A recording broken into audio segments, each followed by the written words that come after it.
بعد میں صلح حدیبیہ کے موقع پر 1400 صحابہ کرام موجود تھے.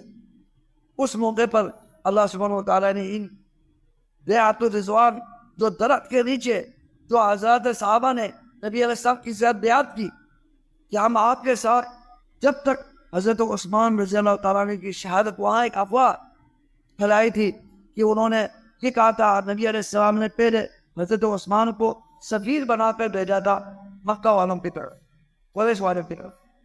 تو پھر وہاں انہوں نے یہ افواہ بنایا کہ حضرت عثمان کو شہید کر دیا ہے. تو پھر نبی علیہ السلام نے صحابہ کرام سے بیعت کی تھی کہ جب تک ہم عثمان کی وہ خون کا بدلہ نہیں لیں گے ہم یہاں سے واپس نہیں جائیں.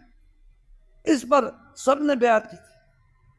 1400 صحابہ، 1400 صحابہ کرام رضوان اللہ علیہم نے بیعت.